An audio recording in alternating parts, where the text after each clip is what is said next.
అక్షరాల 100% ఆ మహాప్రభు నెరవేర్చారు, నా కుటుంబాన్ని రక్షించారు. గట్టిగా దేవునికి స్తోత్రం చెప్పండి. హల్లెలూయా. అయితే ప్రభు నాతో అన్నారు, నా కుమారుడా నా సేవ చేయాలన్నారు. నేను చిన్నప్పటి నుంచి నాకు చదువు లేదండి, ఎటువంటి జ్ఞానం కూడా లేదు. ఎందుకంటే నన్ను చిన్నప్పుడు స్కూల్లో కూడా వేయలేదు మా నాన్నగారు.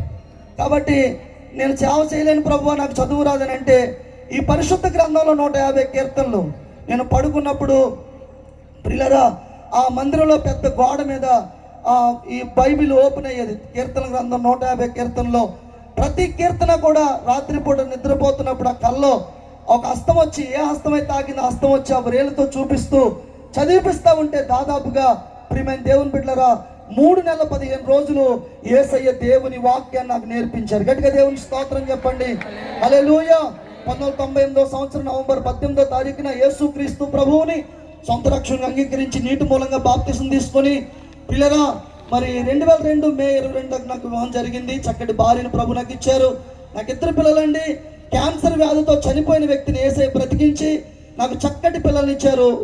మొదటిగా పాపనిచ్చారు. ఇప్పుడు మా పాప డిగ్రీ ఫస్ట్ ఇయర్ చదువుతుంది, మా బాబు ఇంటర్ ఫస్ట్ ఇయర్ చదువుతున్నాడు. భీమవరం పక్కన ఏలంపూడి అనే గ్రామంలో సేవ చేస్తూ ఇలా గనులైన దైవజనుల్ని ప్రాంతానికి పిలుస్తా ప్రాంతానికి వెళ్ళి మరి ఇలా సాక్ష్యం చెప్పడానికి దేవుడు కృప చూపించారు.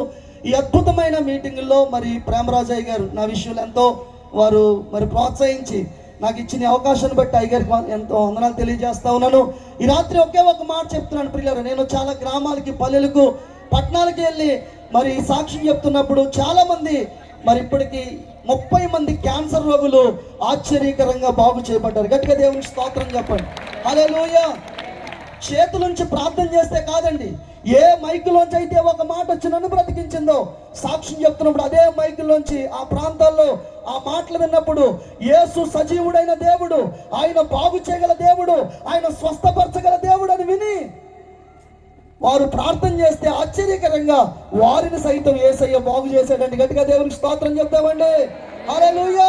కాబట్టి ప్రియమైన దేవుని బిడ్డలారా, ఇంకా ఎవరికైనా యేసు పట్ల సందేశం ఉంటే, ఇంకా ఎవరికైనా యేసు పట్ల అనుమానాలు ఉంటే ఈ రాత్రి చెప్తున్నాను, చచ్చిపోయిన వాడినంటే యేసయ్య బ్రతికించండి. గట్టిగా దేవునికి స్తోత్రం చెప్పండి. హల్లెలూయా.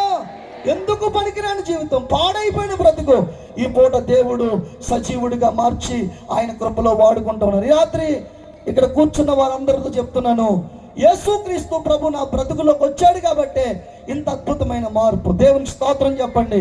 ఈ రాత్రి మీలో ఎవరైనా అటువంటి యేసు ప్రభువుని కనుక ఈ రాత్రి మీ హృదయంలోకి ఆహ్వానిస్తే, ఈ రాత్రి మీ హృదయంలోకి స్వీకరిస్తే